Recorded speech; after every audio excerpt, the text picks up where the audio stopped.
Baik, perkenalkan, nama lengkap saya Maria Isabella Moido.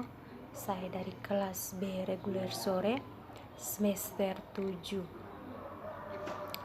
Mata kuliah Perencanaan dan Kebijakan Sosial, NIM 17230300027. Baik, terima kasih. Pada kesempatan ini, saya akan memaparkan hasil review saya yang keempat dengan tema regional tata kelola dan pembuatan kebijakan di Amerika Selatan. Yang pertama, pemerintahan daerah di Amerika Selatan.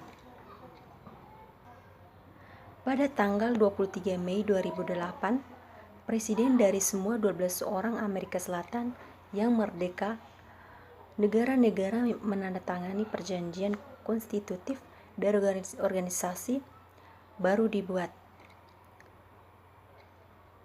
UNASUR, Union de Nations Suramericaines, Persatuan Selatan Bangsa Amerika, dimaksudkan untuk memperkuat dialog politik antara negara anggota untuk menjamin ruang untuk kesepakatan untuk memperkuat integrasi anggota untuk menjamin ruang untuk kesepakatan untuk memperkuat.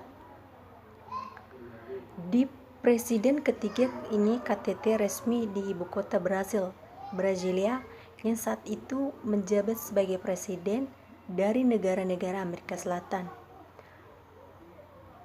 Amerika Selatan juga setuju untuk membangun Amerika Selatan di lintas dan kewarganegaraan dan penguatan bersama kebijakan daerah di luar dimensi ekonomi dan politik.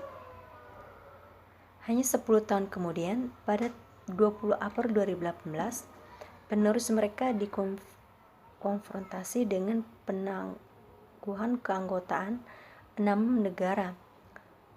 Anggota itu masing-masing yang pertama Argentina, Brasil, Chili, Kolombia, Paraguay, dan Peru, mewakili setengah dari semuanya anggota UNASUR, memutuskan mundur sementara dari UNASUR. Alasan penangguhan ini menurut anggota masing-masing negara berakar pada ketidakmampuan untuk menemukan sekretaris jenderal sejak mandat mantan sekretaris Ernesto Samper berakhir pada Januari 2017. Yang kedua, studi kebijakan dan publik regional, pembuatan kebijakan. Di tingkat global, teori utama berusaha mengejar ketinggalan dengan perkembangan baru dan berusaha menjelaskan kebijakan publik global. Sementara ada diskusi yang sedang berlangsung tentang ada atau tidaknya perubahan struktural di kebijakan global dan pembuatan kebijakan di arena internasional. Kita tidak tahu apapun tentang tingkat daerah, oleh karena itu berguna untuk membedakan tingkat analisis. Dengan mengkonseptualisasikan tingkat regional sebagai meso tingkat, itu mencakup karakteristik tingkat nasional dan global. Ini paling penting untuk diperhatikan bahwa pemerintah selalu terlibat dalam pembuatan kebijakan nasional dan kebijakan biasanya berprogram, proyek, atau hukum. Kebijakan global kerja lebih sedikit tingkat beton atau mereka dapat berbentuk kesepakatan, definisi standar tasan atau kertas kebijakan sederhana. Apalagi pemerintah nasional tidak menentukan kebijakan global.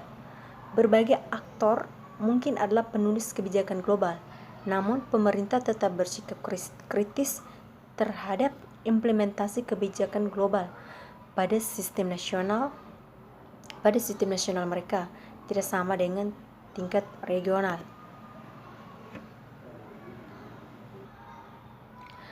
Kerjasama tidak hanya terjadi di konteks hubungan luar negeri tradisional, tetapi dalam berbagai bidang kebijakan publik. Pembuatan kebijakan regional adalah pembuatan kebijakan publik, sedangkan kerjasama regional biasanya dipahami sebagai struktur yang longgar.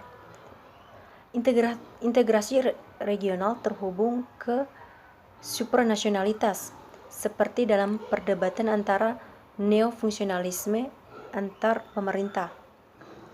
Ide fungsional dasar merupakan inti dari istilah integrasi. Haas bertanya-tanya tentang apakah integrasi mengacu pada proses, kondisi, atau keduanya. Ia menyimpulkan bahwa integrasi adalah normatif istilah, mengacu pada suatu proses yang memerlukan visi tahap masa normatif. Mengacu pada suatu proses yang memerlukan visi pada masa depan organisasi internasional tertentu. Integrasi di tingkat daerah selalu dinamis, dan UNASUR adalah ungkapan dinamisme ini. Kendati demikian, para ulama cenderung membantah bahwa ada daerah integrasi di Amerika Selatan. Sebagai kesimpulan, kita dapat menemukan berbagai definisi dan pengertian konseptual. Fungsi di bidang studi integrasi regional, alih-alih definisi yang jelas tentang TIONS. Gagasan tentang daerah binaan dan penciptaan identitas merujuk minat yang meningkat tentang bagaimana aktor memandang wilayah mereka sebagai ruang. Yang ketiga, kebijakan publik di daerah teori integrasi. Studi tentang wilayah bukanlah hal baru dalam penelitian akademis modern. Faktanya, itu adalah suatu integrasi regional itu sendiri. Amerika Latin khususnya memiliki waktu yang lama. Itu pun tradisinya kerjasama di antara mereka. Sebelum integrasi Eropa, proses dimulai pada tahun 1950-an dan mulai mempengaruhi debat ilmiah. Amerika Latin menampilkan berbagai bentuk regional antar pemerintah dan kerjasama. Selama apa yang disebut konferensi Pan Amerika awal abad ke-20,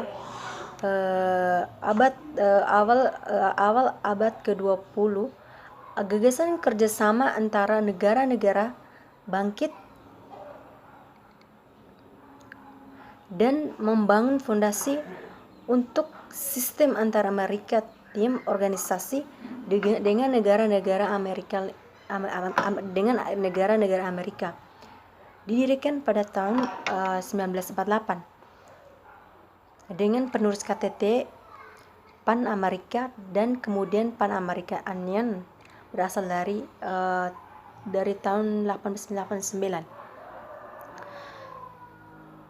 Meskipun demikian, tradisi awal dalam integrasional kerjasama di Amerika, proses integrasi yang relatif padat di Eropa sangat memiliki perbandingan integrasi regional Amerika Latin dengan proses Eropa tidak valid dan tidak berguna. Amerika Latin menunjukkan perbedaan pola integrasi. Sebagian besar organisasi regional baru cenderung membentuk lembaga yang fleksibel. Fleksibilitas kelembagaan berbeda dengan administrasi supranasional, memungkinkan berkembangnya keragaman proses regional di berbagai tingkat sesuai dengan tuntutan dan karakteristik masing-masing daerah. Dengan kata lain, kelembagaan fleksibilitas memfasilitasi proses regional yang independen. Di tingkat global, pembuatan kebijakan, definisi menjadi lebih terbesar. Itu akan terlalu mudah untuk mentransfer gagasan umum ke tingkat internasional, karena kita akan kehilangan aspek pemerintahan yang hilang, atau wewenang ini juga berlaku untuk tingkat daerah. Seperti yang telah disebutkan, organisasi daerah antara pemerintah tidak memiliki kewenangan organ. Di tingkat global serta di tingkat regional, pembuatan kebijakan tidak masalah mengatur negara bagian, bagaimana negara mengatur warganya. Meskipun interkoneksi global, masalah global dan kepentingan politik bersama meningkat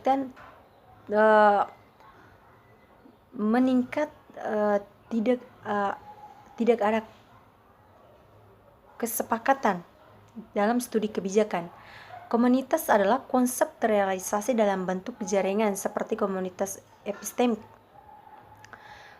profesional, atau jaringan dan lain-lain, atau jaringan pemerintah. Semuanya menggambarkan pemerintah horizontal, dan dengan demikian menanggapi fragmentasi yang meningkat dari masyarakat jamak etis untuk Thorifing.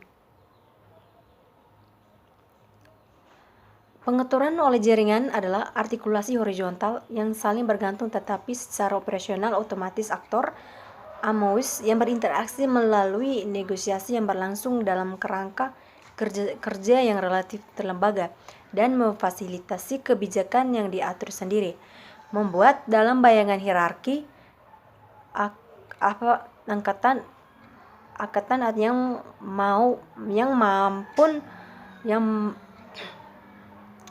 yang bisa konsep ruang publik global itu sendiri. Baik, terima kasih atas kesempatan yang diberikan. Pada kesempatan ini saya telah memaparkan hasil review saya yang keempat. Selamat sore untuk kita semua. Tuhan Yesus memberkati.